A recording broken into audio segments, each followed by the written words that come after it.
این دارای 4 گوشه است. این 4 تا است. یک گوشه کش به سوی قبر میبره، یک گوشه کش به سوی قیامت میبره، یک گوشه دیگهش به سوی حساب روز قیامت میبره، یک گوشه که دیگهش نامعلوم جنت میره یا دوزخ. همین را نویسنده تاکش امضاش گذاشته. میگه وقتی مرد خودش خواندش لرزش گرفت. این چی قولنامه بود؟ نفر میگه پیش حضرت علی اومد. پیش حضرت علی اومد گفت حضرت من یک خانه خریدم.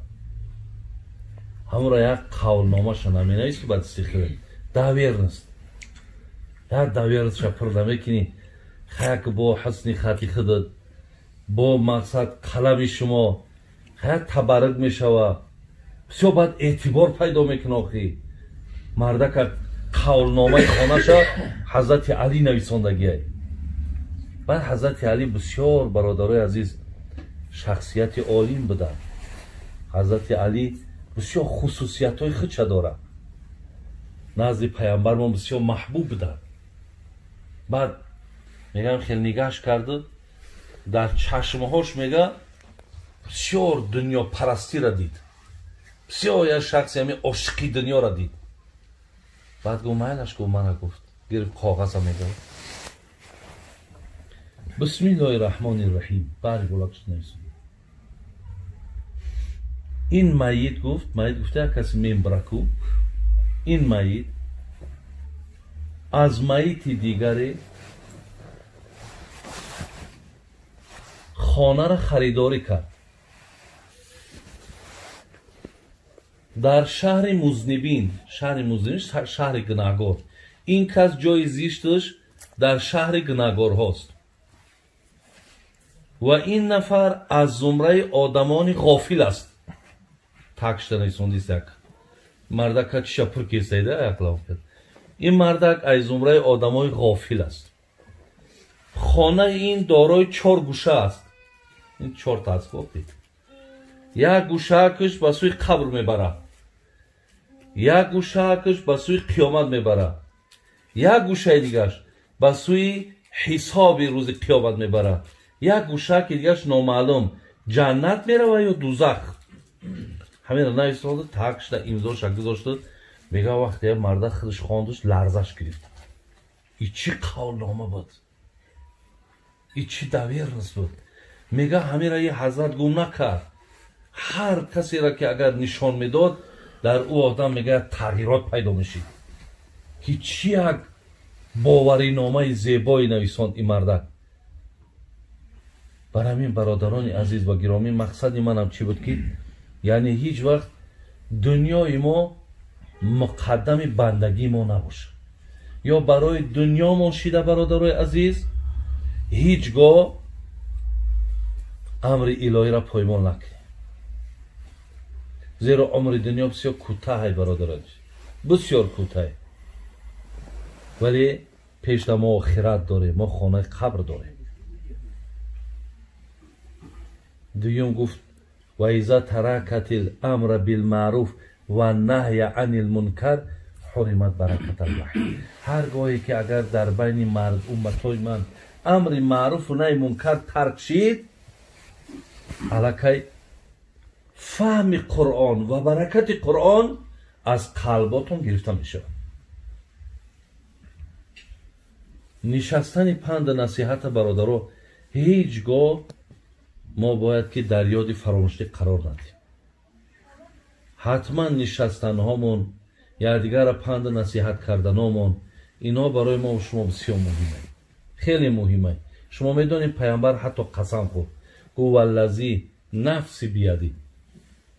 قسم حضرت حذیفه حدیثه میاره میگه قسم به الله مهربان، قسم به بزرگی خدا که جانم در دست اوست.